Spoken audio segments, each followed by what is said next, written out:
Good day, good afternoon, good night. How you doing? This is MCM and you're listening to You're Probably Right. Today we are going to have a serious conversation. Well, maybe not a serious conversation, but there's going to be a serious talk happening here. Now, of course, I'm only doing the talking, but just stay tuned.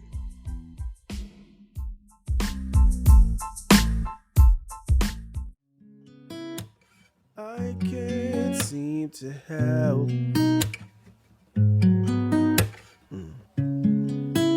It's like you cast a spell. I'll keep loving you. You don't love me too. But I won't cry. I'll just sing a lullaby.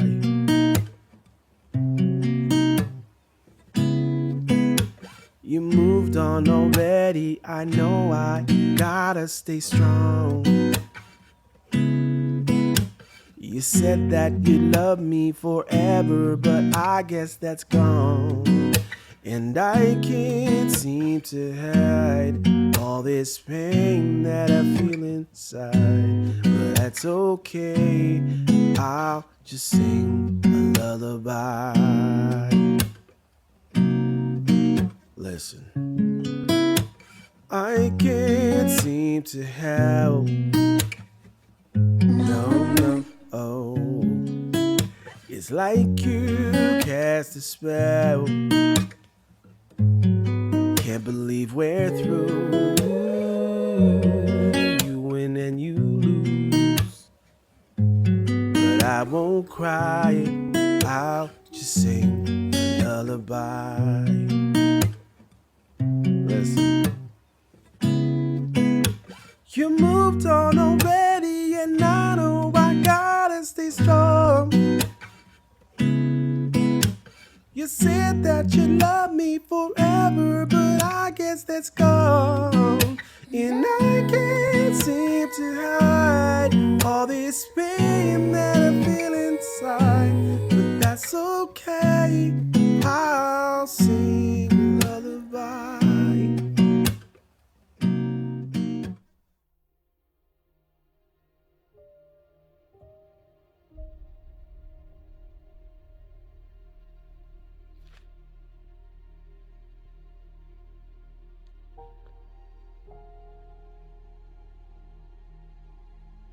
Hey everyone.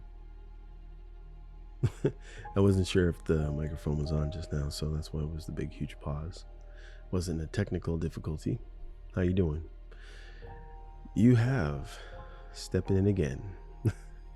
I am MCM and this is You're Probably Right podcast. I'm gonna definitely do something different today. I hope you're up for it.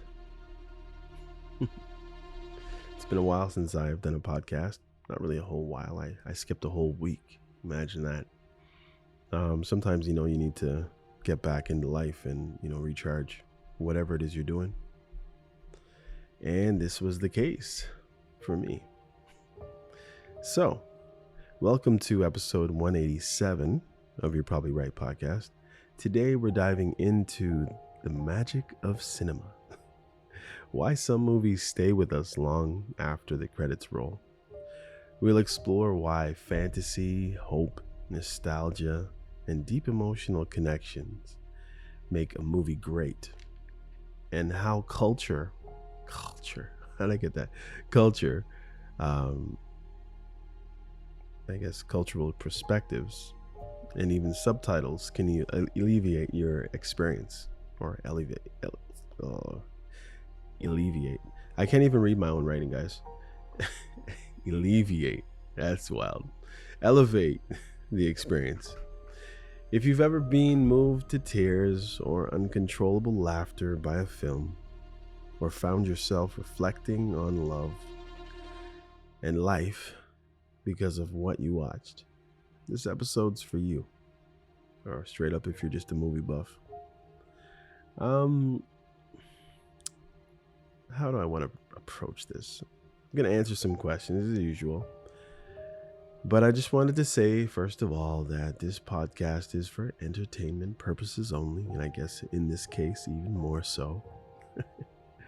Um, I love movies. Um, I don't love all movies, of course. Um, Sometimes the movies that I really, really like, unfortunately, for whatever reason, will have a lot of inappropriate language here and there. Even though, if you ask me, the storyline doesn't call for it, it's not necessary, but for whatever reason, people do that. Which tends to have me not maybe going back to that movie as often, because I do rewatch movies.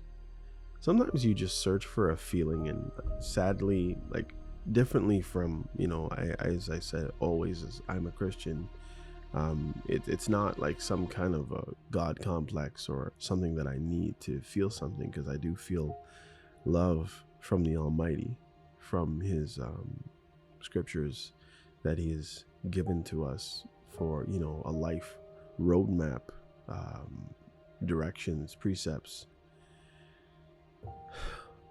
laws of love, and laws, old law from the Old Testament, and the purpose of the law, and the purpose of why Jesus came on this earth, and why He died, and why He rose again, and where He is right now, and what the future holds, as well as what the present is telling us in this life. But movies for me take me away, and I guess they started to really, like, I really started feeling that way, I would say probably around 11 or 12. My first movies that I saw in the theater, I always remember the first two. I can't remember what the rest of them were. I mean, around that time, I always tell people it was E.T. I believe was the first one, but actually it might have been Muppet Show. I can't remember. I always get them two mixed up. Whichever one came first, that's the one I saw first. And then I could say that a movie that really freaked me out as a youngster was King Kong. But I actually loved the movie. But first time I saw it, I think I just wasn't ready. Might have been too young. So yeah, I just wanted to put that out there. But let's see, with the Muppet movie, I guess it was just really cool to see something like the Muppets back then. Like, I know now we have like Teletoon and shows and what do you call it, channels that will display cartoons at all types of times, and and you'll have channels that just strictly show cartoons all the time, which was different from when I was growing up, especially in my house. I grew up watching a TV that was black and white for most of my life. My early life, I would say, when did we get our first color television? I know my uncle had one. He was living with us at the house, but he just had one in his room. So every once in a while I get to sit and maybe look at a show here or there, but not very often. Eventually I just started going in his room when he wasn't around, and didn't know at first, and then it was kind of okay, I guess. First I snuck in, but of course then it's okay. He probably figured out that I was sneaking in the room or whatever it is, and he was like okay with it, so that was cool. But I think for our house, we probably didn't get a color TV, probably not until I was probably 14, 15 maybe. I was always watching black and white. And the funny thing is, I never knew the difference. I mean, it was just what I had. And it's kind of funny as a child when you have what you have, and it might not necessarily be up to snuff with everybody else as far as what they have, but you're thankful, grateful that you had what you had, and you didn't really compare it. Now, of course, it wasn't that easy. At some point, you'd hear, like, I think they came out with Three Stooges in 3D, or Jaws or something like that, and everybody was grabbing these 3D glasses at, like, this thing, a store called Becker's or something like that, so they could watch this amazing feature at home. And we just didn't have the color, so it just didn't hit the same when I tried to watch it on black and white with the blue and red lenses. But yeah. Anyhow, I've had in my life at different times huge collections of movies. At one point, I had probably around 100 or 200 or so VCR tapes. That was my time, the VCR tapes. They had VCR and Beta were the main ones, and of course Beta lost because Beta was Beta, and I guess VHS was Omega. Or Alpha, maybe. Yeah, so I don't even think I really went over the movie so much, but yeah, I just wanted to give you a little background of my movie experience. I have many movies that I love. I could just think off the top of my head. Let's see if I can. In no particular order. These are just stuff that's popping up in my head. I really liked World War Z. I think The Machine was good.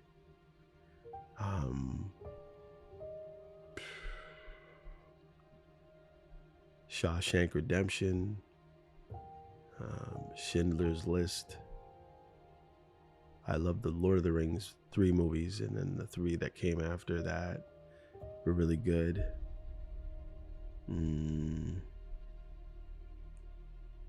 But like there's like The Matrix and Fight Club, stuff like that. For some reason I didn't love those so much. Even Inception was good, but at the same time it wasn't that good. I really loved Saving Private Ryan. I really loved Green Mile.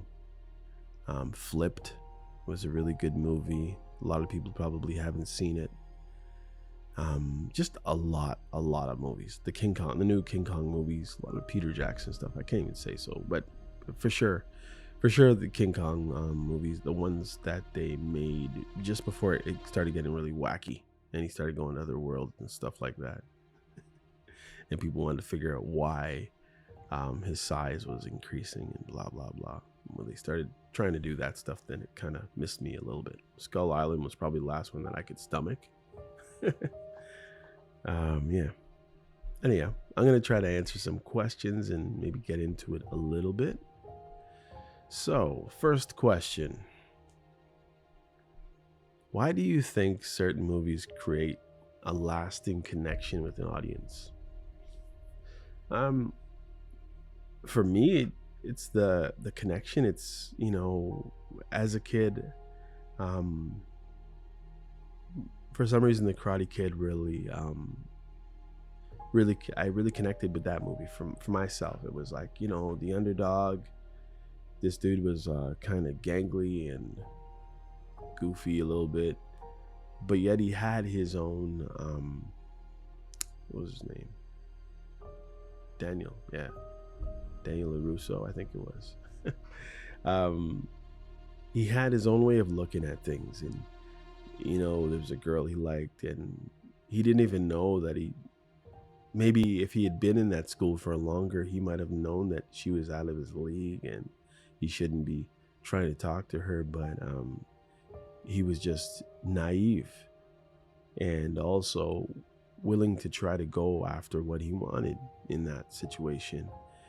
And he wasn't cool on being disrespected. He knew it was a new life and wasn't that excited to go where mom was moving him to. I think it was California. I don't even know where it was, but I would just assume it was the West Coast. I haven't seen it for a while, so I can't remember. But that movie connected. Who can't root for an underdog? And I was a kid that wasn't physically bullied, but I was bullied in a different way. And it was nice to see, an underdog fight it tooth and nail down to the very last few frames of the movie, and win. So that movie always kind of stuck in my heart, in my head. And I guess that was why later on it did that for a lot of people while they're able to come up with Cobra Kai. I guess that the series that apparently a lot of people love, but I haven't watched any of it at all. The second movie of that movie installment was pretty good. But I guess when they went, I think they went to Japan or whatever it is, and that one was good as well. I guess it was still just based on the same thing. It's kind of like Rocky. In that case, you had a guy who maybe wasn't all that he should be, and maybe with more dedication and people investing into him more, he could have been better. And that was one of the strong parts of that movie. He liked the girl that was the diamond in the rough. She didn't look so hot, but to most people, she was kind of quirky and a little bit weird and drawn and definitely an introvert. And he liked that. It wasn't somebody who was chasing him around. It was just, he found this thing, this pearl, this wonderful thing off to the side here. And he wanted to explore that relationship with that woman who hardly talked, who wasn't outgoing at all. That movie I can watch once a year, easy. Most of the movies that I really like, I could probably watch once a year. But yeah, there's a connection in these movies. It's like, it doesn't have to be like, I would say rom-coms, but something like The Green Mile, where it had a little bit of everything in it. Even some stuff that wasn't so nice that happened in it, or Saving Private Ryan. There was none of the romance in it, but it was just a lovely movie, and you could care for the characters and the plight of this man just trying to find this woman's third or fourth, I think it must have been his fourth, or her fourth or fifth kid. And for some reason the army just decided that they didn't want this woman to get another letter, another folded flag telling her that another one of her last son had died in giving his life in the war. So they went out. This guy was saddled with the responsibility of finding this Private Ryan, and that was basically the whole movie, and it was amazing to me.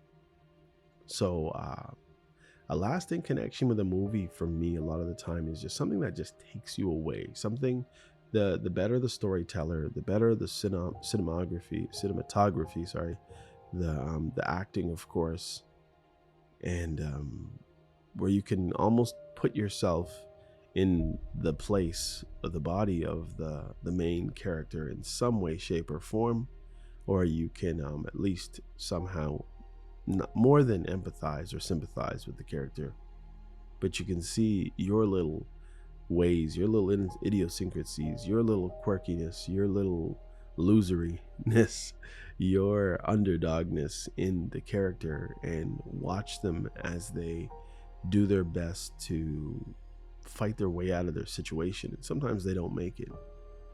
Like, I think it was that movie. I think it was a movie where, not Buried, because that was a really good movie, where a guy was searching for his daughter who he lost within the first, say, 15 minutes of the movie. That was good. But there was a movie where I watched it. I can't remember what it was called, but the whole movie takes place, and these movies are kind of cool. I remember there's a movie where it takes place pretty much, this guy is in, he's buried alive in a coffin, and he's trying to get his troops or whoever to find him. And that's all I'll say about that one. And there's this one where this guy is an emergency operator on a phone the whole time. And I think the whole thing takes place with just on the phone, and different things are happening, but it's more of a conversation than anything. There's a couple movies like that. There's one where the guy's out on a ledge pretty much the whole movie. So there's different things, but where you can really see yourself in the character and really wonder what he can possibly do to make things better, to succeed, to find love, or whatever it is the main point of the movie. And yeah, that's just my 2 cents on that. Do you remember the first movie that made you cry? And what did that moment teach you about storytelling? Honestly, I can't remember. But there has been a few. Funny enough, there was a movie that I just saw recently. It was called, what was it called? I think it was called Cha-Cha Smooth or something like that. What was it called again? Let me see if I can find it here. I just pulled it up. I have this app called Letterbox, and my kid told me to get it. What's it called? Let's see. It's called. Where is it? I know it's on here somewhere. Oh, Cha Cha Real Smooth came out in 2022. I was actually looking for a movie that was starring the woman that's in This Is 40. I can't remember her name is, but the director of that movie is actually her husband. And there's a few movies where they actually have their kids in the movie, and yeah, I don't know. For some reason, she's a good actor. Just like her characters, for some reason, always seem believable. Don't know why. I don't know if that's just. I mean, her husband's the director, so maybe he just knows. I don't even know if he directed that one particularly, but it's like they give her these parts that she's able to just be herself, who she really is, in real life, and therefore it rings really, really true.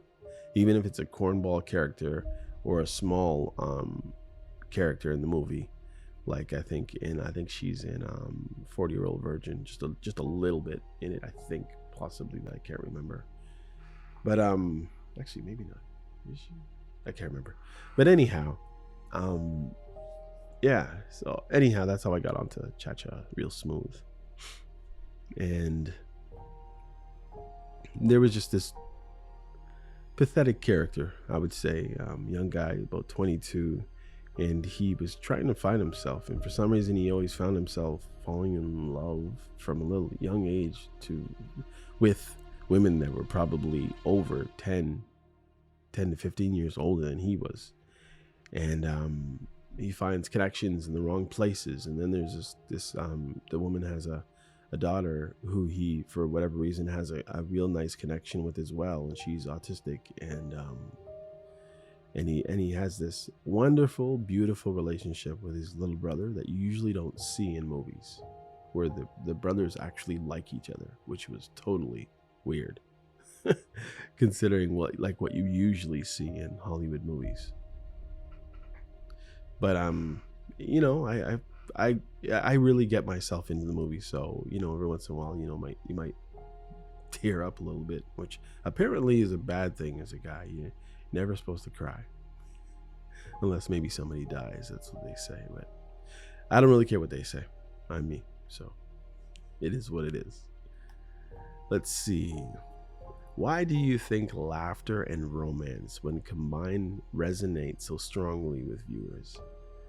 I think they resonate strongly with viewers because who doesn't want to laugh at some point? Most people like to laugh.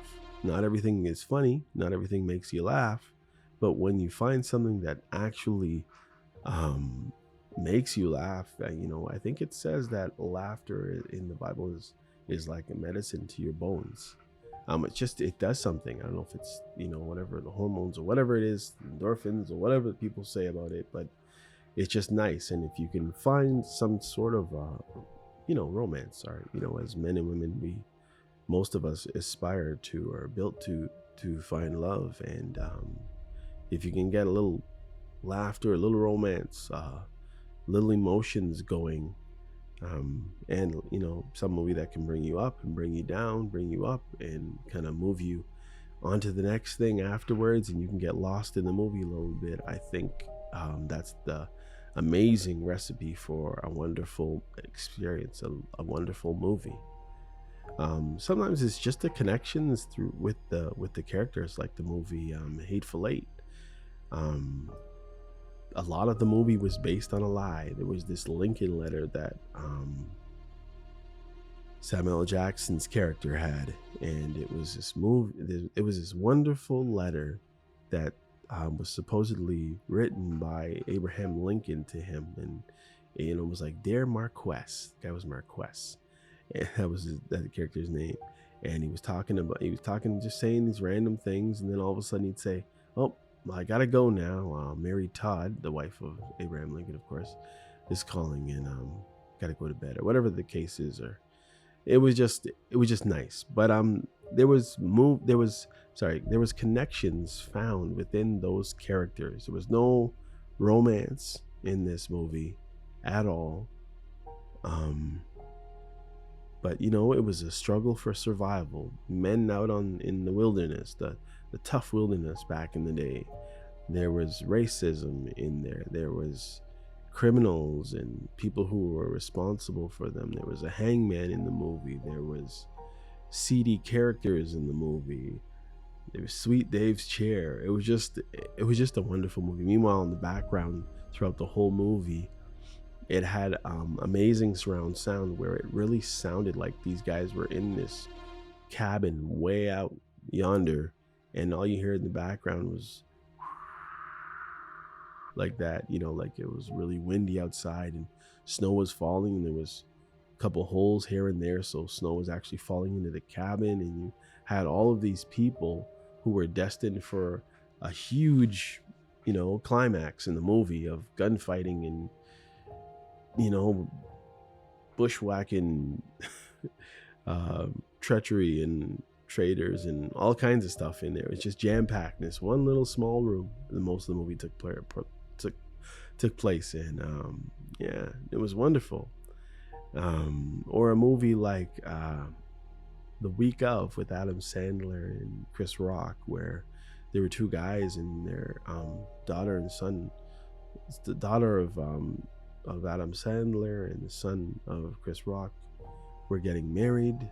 Chris Rock was a horrible father. Adam Sandler was a very good father, but Chris Rock was really rich and could afford everything. And Adam Sandler was fighting above his weight class as far as financially trying to provide this amazing thing for his daughter. And it's just wonderful, movies that can take you out of reality sometimes. And it's not necessarily because your reality is horrible, but of course, if you're going through a tough time, and maybe life isn't that great, it's nice to try to, melt away into fantasy, I suppose, at some level.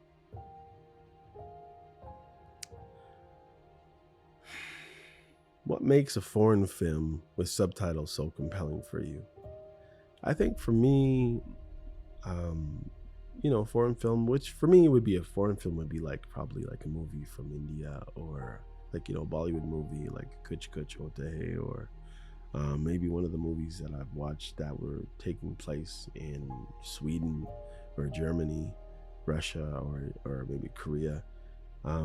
These movies where they would tell the same type of a movie, but same type of a story, but from a different person's point of view or a different cultural point of view. And you really have to pay attention, because if you don't pay attention, you're just not going to know what's happening. You literally have to read, which helps you, escape maybe sometimes some of the bad cinematography or some of the bad acting, or, just the low budget or whatever it is. But you have to pay more attention. It's almost like you're reading a book, but you have the visuals too. It's not a picture book, but it's more compelling.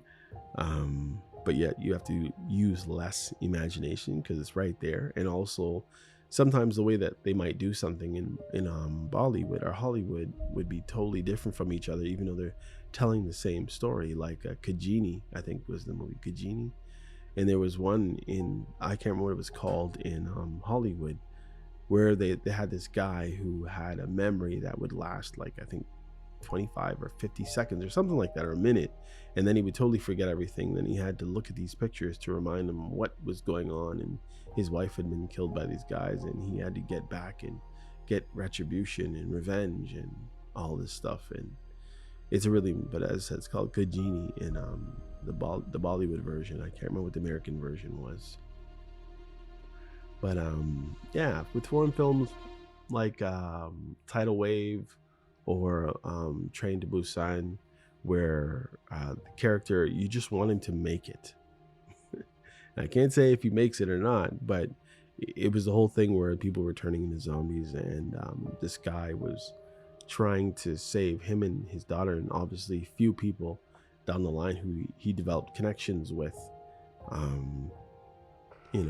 It's just wonderful to me. And to see it, or to experience a movie from another cultural aspect or viewpoint, is amazing as well. Or just sometimes seeing how similar our point of views are with other people who are living a total different lifestyle in a total different country, total different culture. Can you name a foreign film that expanded your perspective on universal emotion like love or nostalgia? Yeah, some of the ones that I just talked about, like a Kuch Kuch Otehe, or maybe Kalahol Naho, where there's different types of love. There's family love, there's love, romantic love, there's love of culture, there's love of just love, being in love, wanting love, needing love. And the music, wonderful music. I'm not a person really for musicals. Like, I know there's some people who really love the movie Annie or really love the movie Grease, but I'm not. I like those movies, and I can think of the songs right now, especially Grease. I would say more than Annie for me, but with Bollywood for some reason is difficult. I mean, not difficult. It's different. I really love them, the music inside at times. Sometimes it has nothing to do with it, and it's a waste of time. And if it really doesn't support the movie too well, and they just throw music in it, then I sometimes will actually, if I have control of the thing, I'll just fast forward through it and get back to the story. Especially when the movie's like 3 hours or more. I really love the movie Ver Zara. Another Indian movie. Really, really, really good. Let's see. A couple more questions here. Let's see if I can answer. Why do elements of fantasy and hope matter in storytelling? Well, because again, if you're really a movie buff and you really like to watch movies, and you're not watching just for cinema or just for people getting shot or killed, or perversion sexually or whatever it is. You're like more into the storytelling of a person with a problem, and how are they going to fix it? What are they going to do?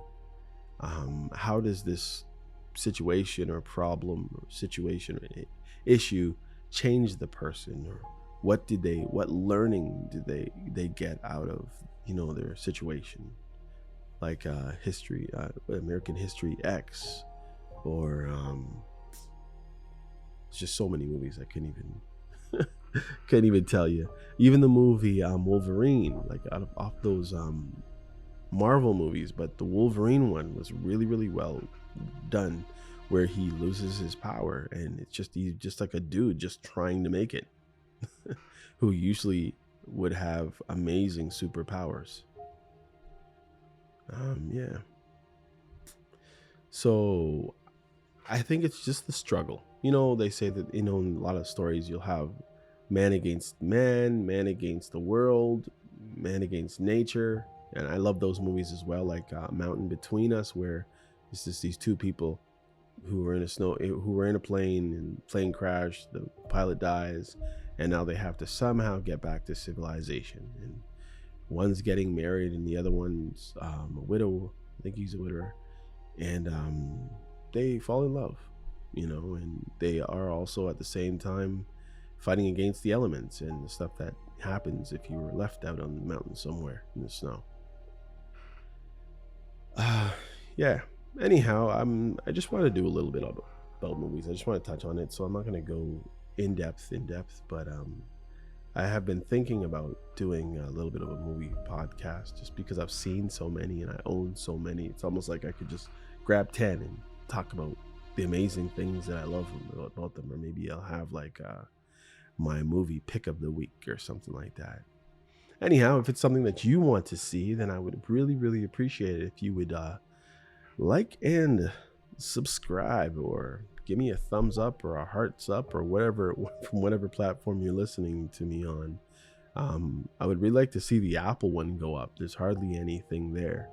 It's 5 out of 5, but it's rated by like 2 or 3 people. I don't know. I know more than 2 or 3 people, but anyhow, I'm not the kind of person who would ask family members to rate my podcast to give me a better rating. So if you are not a family member and you like my podcast and you've checked out many of my episodes, which are most evergreen. So they're not really based on why Trump became president again, or why they're bombing in Gaza, or why Canada should be the 51st state of the Americas or the United States or whatever it is, or all that kind of stuff. Did LeBron play too long in the NBA, and what's up with Deion Sanders, and you know what I mean, all the different stories that have happened already. I try not to do that. I just talk about life, and I believe most of my episodes are consumable at any time. So anyhow, I am MCM, and this is You're Probably Right. I will see you next time. Take care. God bless you. Remember, if you're not a Christian, it's never too late until it's too late. As long as you're breathing, you can find a church, a Bible-believing church, 66 books of the Bible, and you can learn something at one of those churches. Give your heart to the Lord. Take care. Bye.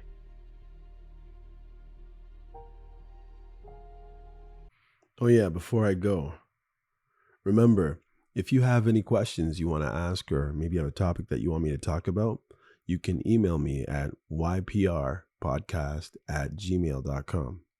Take care. Hey, come check out You're Probably Right podcast. Society is getting more unpredictable every day, but at the same time, predictable in its unpredictability. Say that 4 times real fast. Come with me as I attempt to find clarity in all the fog while staying way outside the box and kicking the box way down the road with my size 12 ducks.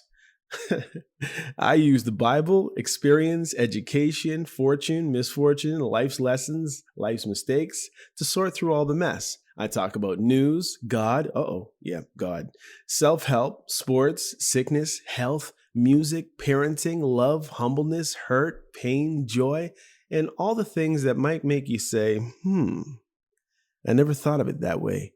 Hopefully, anyway. Also, I take a stab at answering tough and not so tough questions, and all the while understand that, listen, sometimes you end up in the hot seat and there's no thermostat. Well, that's how it is here. And because there's no topic, very few topics off the table, Torontonians will understand that Doug Ford reference there. Hopefully the podcast will be helpful and uplifting. And hey, maybe you'll find your own private Idaho here somewhere. Hope to see you soon.